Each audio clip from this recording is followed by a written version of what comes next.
Good evening, ladies and gentlemen. We welcome you to the Royal Albert Hall for the Journal of Wound Care and World Union of Wound Healing Societies Awards 2020.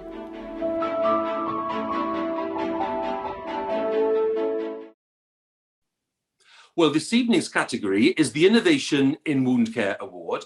The category is sponsored by Mölnlycke, and I'd like you to welcome Zlatko Rito, as Chief Executive of Mölnlycke, to announce the nominees and the winner. Welcome to you.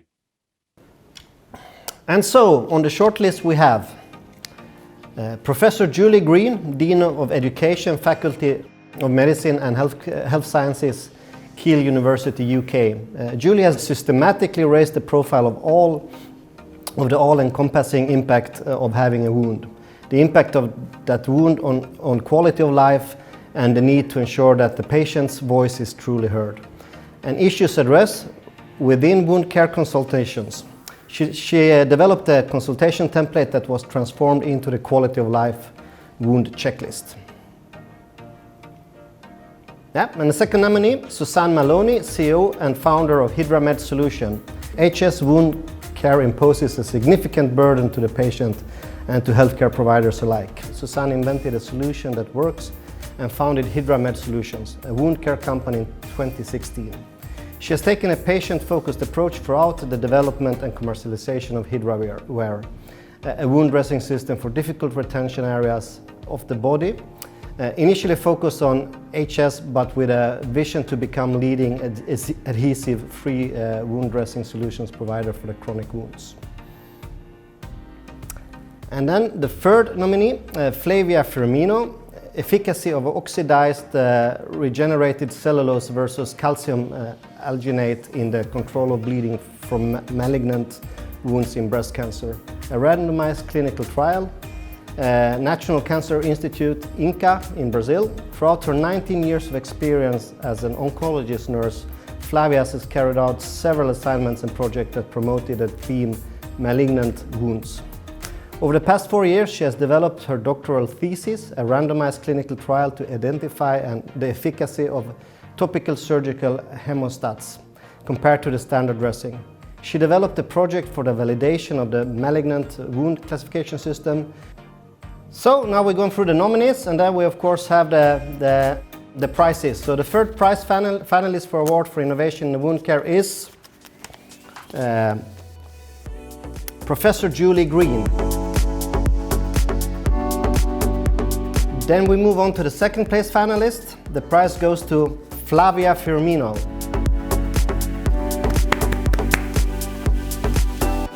And finally, the winner of the Innovation in Wound Aware is Suzanne Maloney. Applause to you, and please welcome Suzanne Maloney. Hi, I'm Suzanne Maloney, and I'm the founder and CEO of HydraMed Solutions.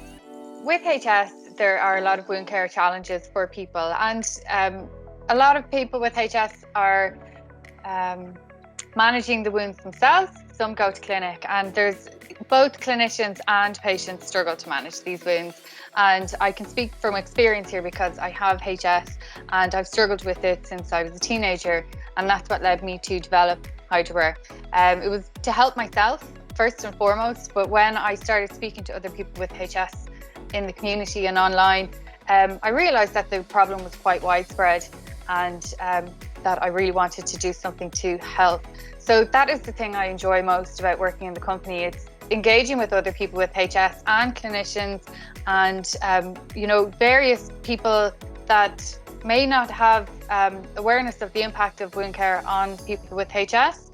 A lot of chronic wound patients are typically in older age bracket, where HS begins in early adulthood or late teenage years and imposes quite a burden on the patient.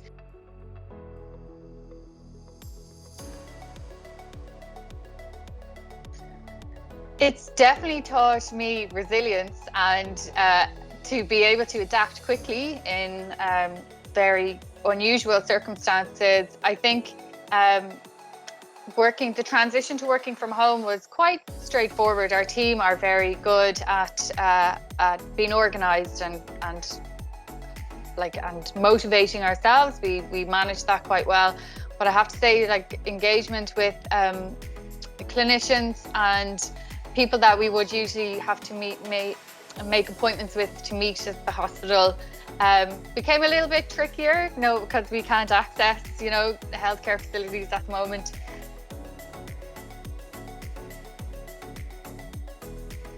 Winning this award is such a big pat on the back for our company. It really is putting us in front of an audience of key people in wound care and in industry, and will help us raise awareness of the product and also of the burden of HS wound care on patients. So I'm delighted, and thanks so much.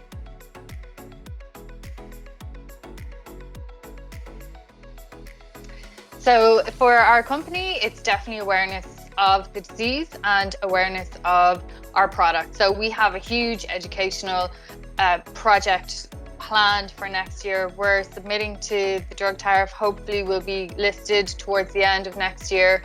And it's more, our biggest challenge is rolling out this kind of product through the necessary channels, but also actually getting the condition diagnosed and recognised by people in industry, mainly GPs, but also tissue viability and dermatology nurses play a role, because there are very clear signs that could be recognised. It's very misdiagnosed. So awareness and education is our main challenge for next year.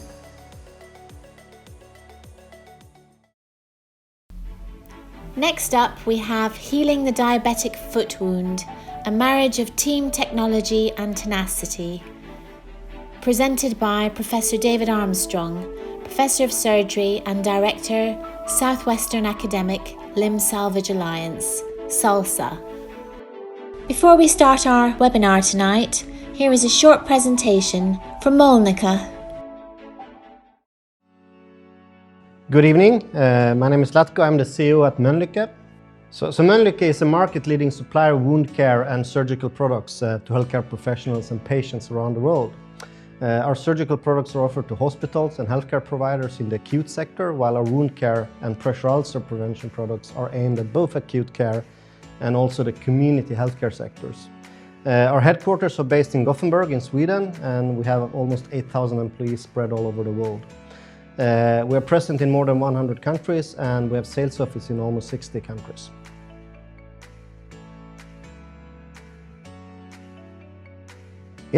We provide a whole range of advanced wound care products, from high-quality foam dressings to negative pressure. Our products are evidence-based with a focus on enhancing patient outcomes.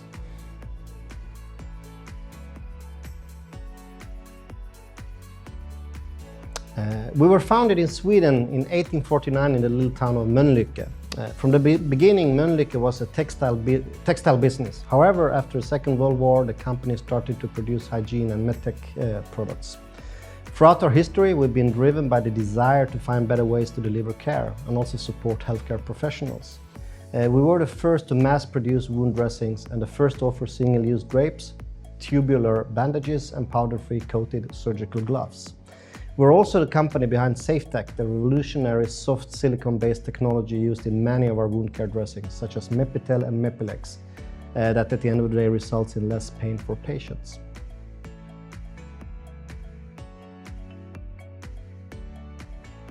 Yeah, absolutely. The past year really brought home what we at Mölnlycke has always known, the irreplaceable value of healthcare professionals to our world. And so we look forward to supporting opportunities to highlight their contributions to the field, those innovations that have driven change and made a difference to the world as we know it. Innovation is a large part of our identity. It is what has made us what we are today. And even in my short time with the company, it's clear just how much everyone who works here values the constant drive to improve, understand, and also support the evolving needs in healthcare. I'd also like to think that we will never rest on our laurels because we know that our customers share the same high standards that we hold ourselves to.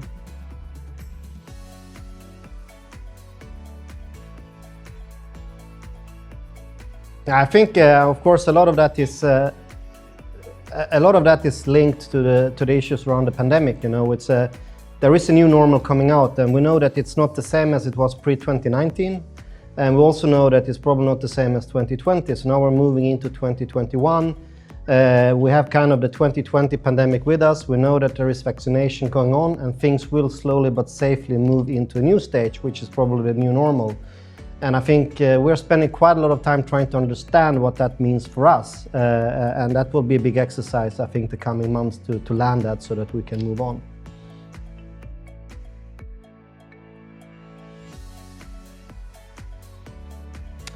Absolutely. The Journal of Wound Care Award is a great opportunity to give the nominees the recognition they deserve.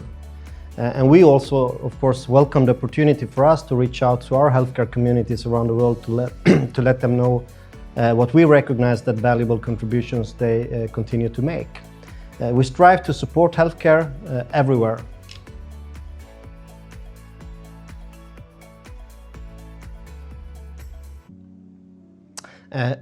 Wound care is a complex area of medtech. The burden of wounds is significant. It affects not only patients worldwide, but also poses a significant burden for nurses, doctors, and our healthcare systems.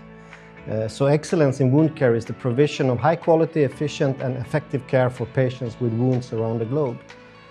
For the wound care industry, it means working hand in hand with healthcare professionals and care providers to raise the standard of care. And also to optimize outcomes across the patient journey and not just at the single point in care.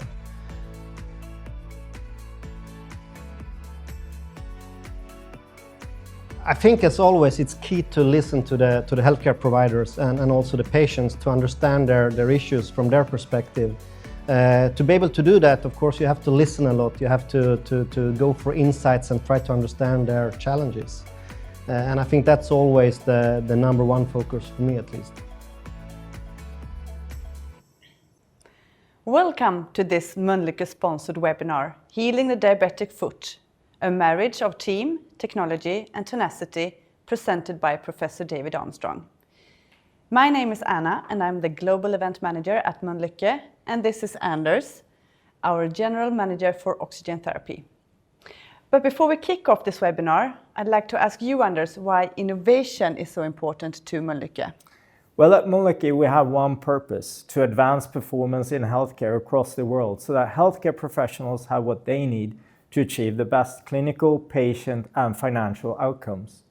We start by listening and making sure we understand their specific needs. Then we create solutions that are right for them and for their patients and that are supported by evidence.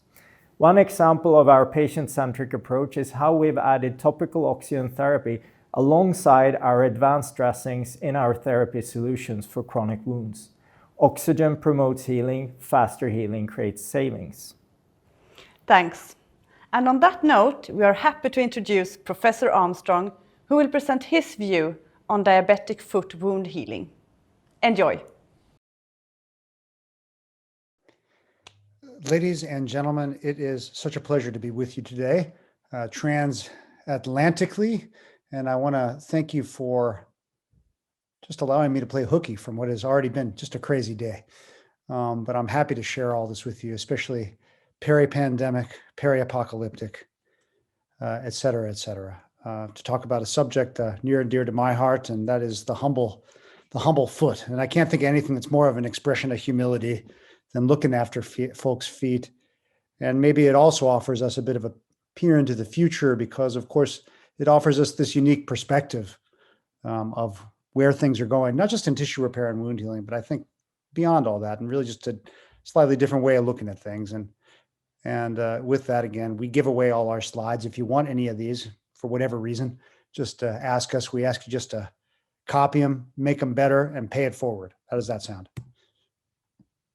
And we're going to talk we're really not going to have much time to talk about team, but we are going to talk a bit about technology and tenacity and kind of a larger picture about where all this is going. But before we even do that, what we have to discuss is the larger picture, which is that right now, the foot and diabetes, my little area of interest, unfortunately, it's common, complicated, costly. Now, what we know is that there is a diabetic foot ulcer occurring around the world now every 1.2 seconds. About half of those become infected.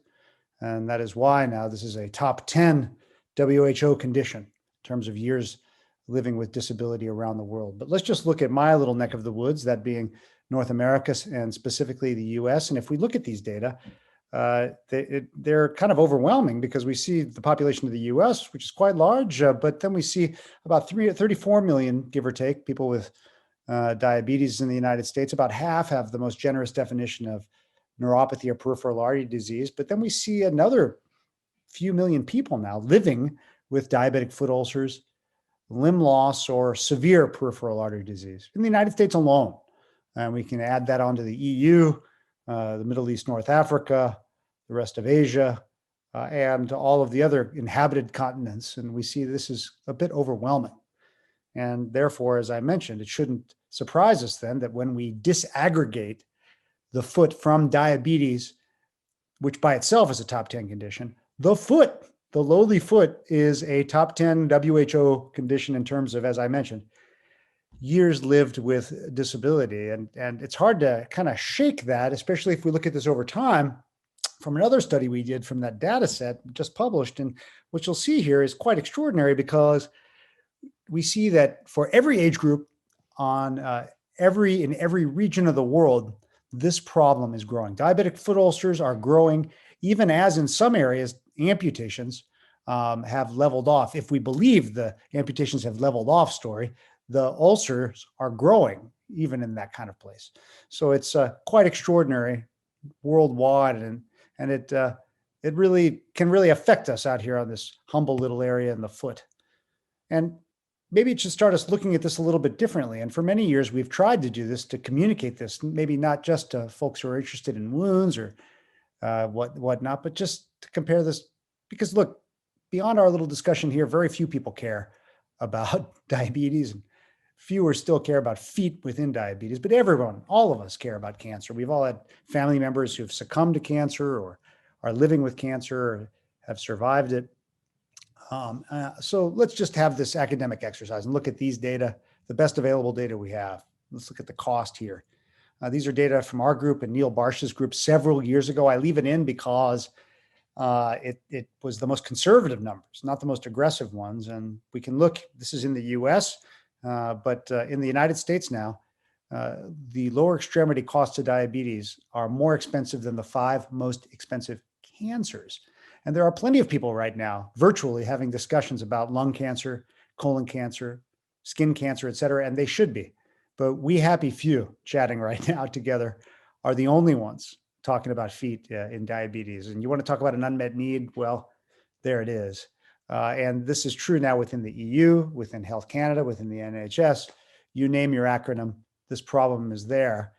And then let's revisit these data. These data are just published last year from 12-year-old data that we revisited and updated. And the data are, if anything, even more impressive in a bad way.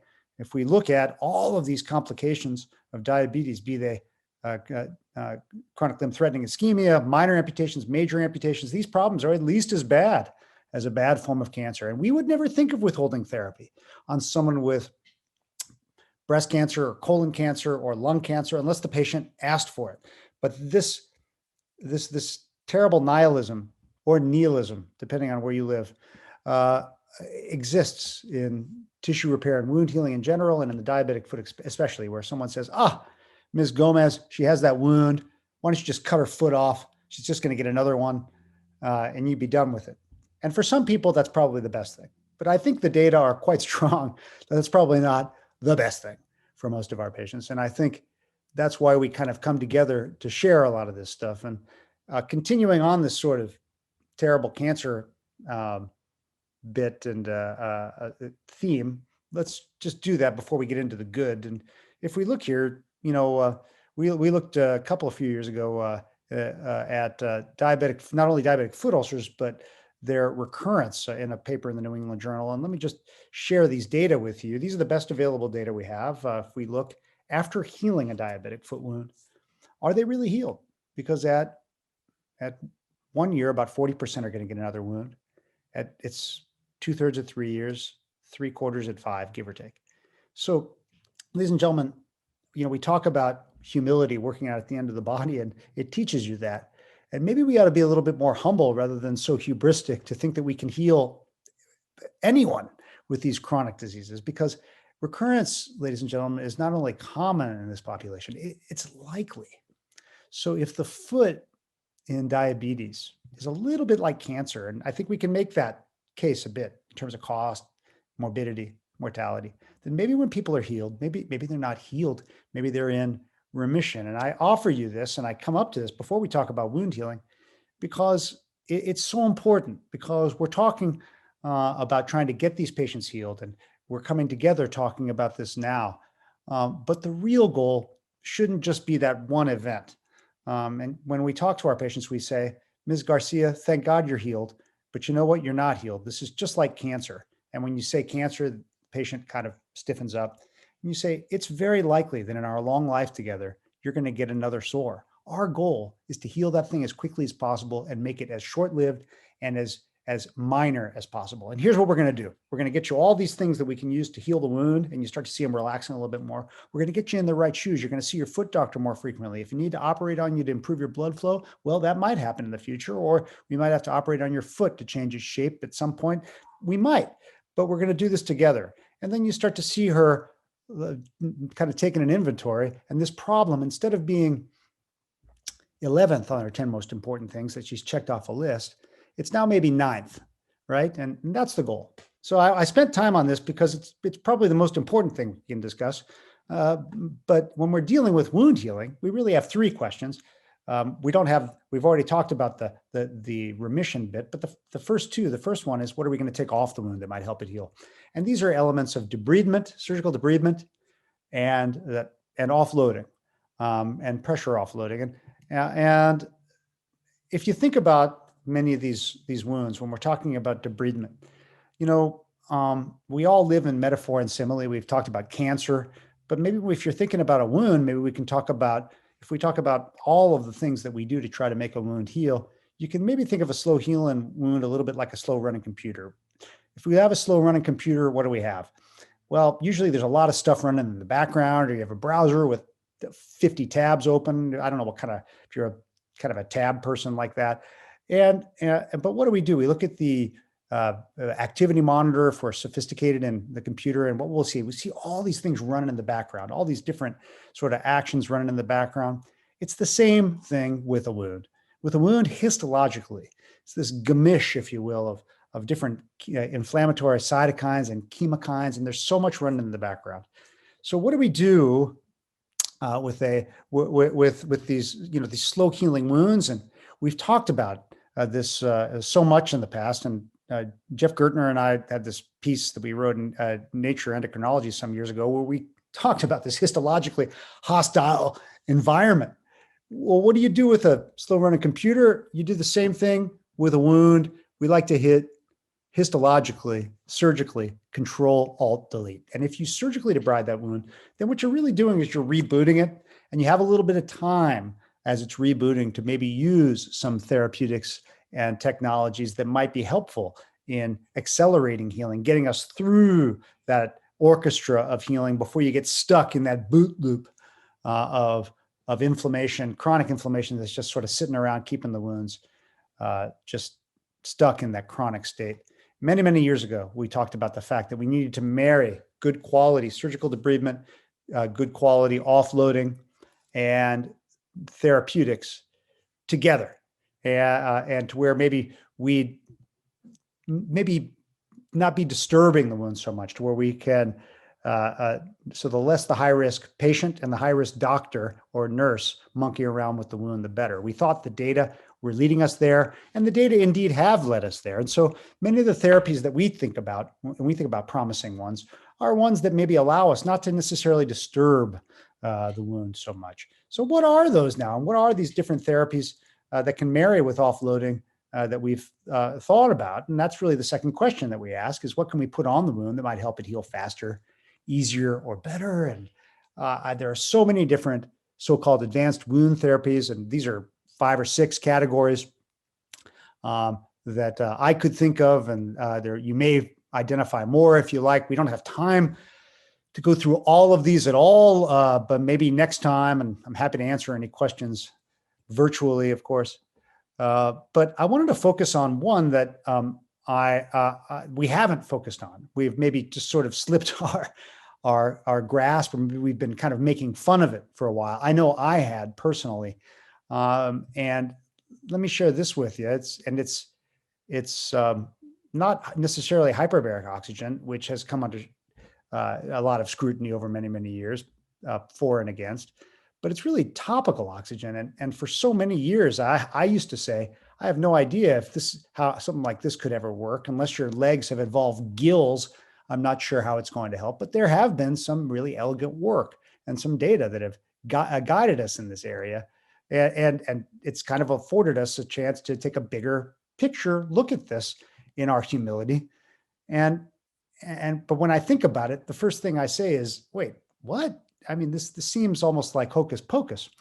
But remarkably now, there are several randomized controlled trials and series now, and now the first meta-analyses are emerging that seem to suggest that various methods of delivering oxygen, or even perhaps concentrating it onto the wound, may be helpful in wound healing. And these all seem to be pushing in one direction.